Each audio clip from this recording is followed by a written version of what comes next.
सभी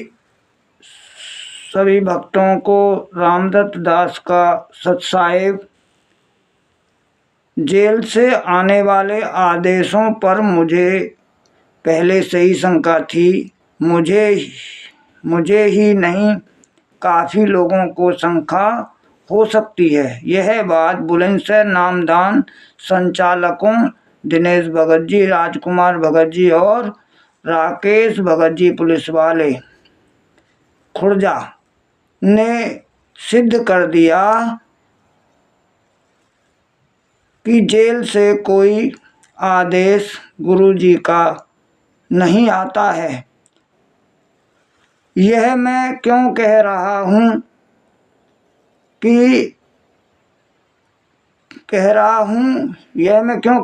क्योंकि 6/10/2023 को सारनाम के लिए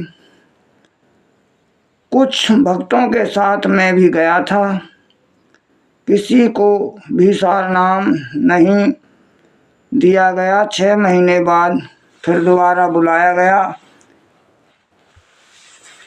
परंतु मेरा जो पर्चा था वह वहाँ जो नामदान पर बैठे थे भगत जी, उन्होंने वापस ले लिया कि आप 2013 के हैं और आपकी प्रार्थना लगवाने के बाद ही आपको नामदान दिया जाएगा। और मेरा फ़ोन नंबर उस पर्चे पर उन्होंने लिख लिया कि हम आपको 8-10 दिन बाद फ़ोन कर देंगे।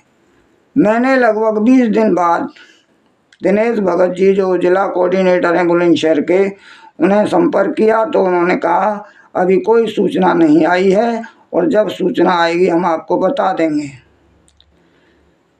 उसके बाद करीब 10 दिन बाद में फिर शाम को मेरे पास कॉल आई कि गुरुजी का आदेश आया है, आपको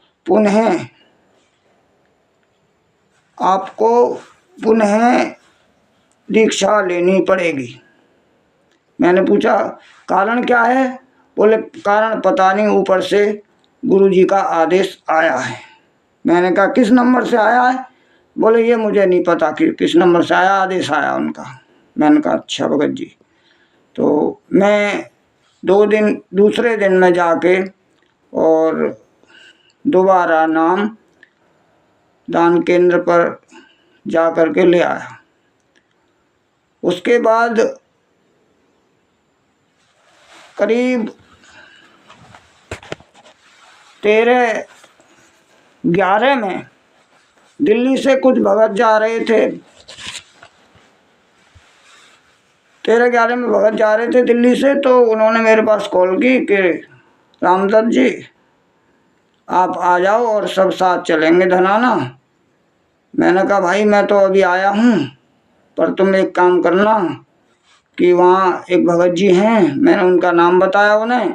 मैंने कहा उनसे ये पूछना मेरी प्रार्थना भी लगी है या नहीं लगी है, और लगी है तो फिर क्या आदेश आया है। मेरे पास उन्होंने अभी कोई आदेश नहीं भेजा। बोले ठीक है। तो जब वो धनाना पहुँच गए तो उन्होंने मेरी उन भगत जी से बात कराई और भगत जी ने कहा मेरे से कि भाई कौन सी क्या, मुझे तो ध्यान ही नहीं है। फिर मैंने उन्हें जो बताया, मैं भगत जी ऐसे बात ही जब हमारे 5-6 जने और आपने ये बोली कि आपकी प्रार्थना लगा के और लग जाएगी, जब मैं जो भी आदेश आएगा आपको फ़ोन पे बता दूंगा। तो मैंने कहा आपने तो कोई फ़ोन पे मेरे को नहीं बताया। ये मेरी बात हुई दिल्ली वालों के फ़ोन से। मैं खुरजाई था, तो उन्होंने जब ऐसा बोला, बोले आने के बाद ही पता लगेगी, एक बार जब आओगे जब ही पता लगेगी। तो मैं फिर वहाँ गया। उसके बाद उन्होंने कहा भाई मेरे को तो ध्यान ही नहीं है और कैसे कैसे। मैंने कहा जी ऐसे ऐसे आपने वो मेरा पर्चा एक दूसरे भगत जी उन्हें दियो और आपने ये कही कि जल्दी मत करना, 8-10 दिन लग जाएंगे। तो उन्होंने उसके बाद में मेरे से बोले कि भाई मैंने तो कोई प्रार्थना लगाई नहीं है, वो पर्चा तो आपका गुम हो गया। अब आप ये बताइए कि उससे पहले तो इन्होंने मुझे नाम दे दिया। 5 तारीख में 5/11/2023 में तो इन्होंने मुझे नाम दे दिया। और जब मैंने वहाँ जाके पता किया तो वहाँ गुरुजी के पास मेरी प्रार्थना ही नहीं लगी।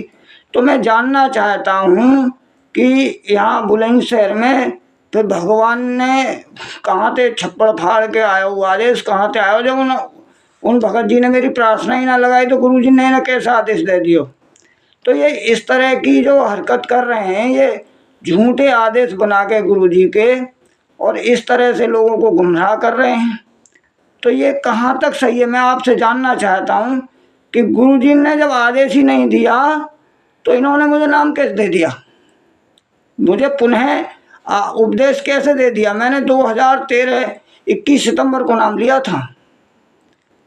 आप इन्हें देखिए, जो इनके विरुद्ध या इनसे कोई सवाल जवाब करता है उन लोगों के साथ ये इसी तरह का व्यवहार करते हैं, या तो उन्हें गुरुद्रोही घोषित कर देते हैं या फिर इस तरह से करते हैं। अब मैं अभी आप सभी पूरे भक्तों से ये पूछना चाहता हूँ और इन नामदान केंद्र वालों से भी पूछना चाहता हूँ कि मुझसे गलती क्या हुई थी कि जो आपने मुझे दोबारा नाम दे दिया। सत साई भगत जी, जय हो बंदी छोड़ के।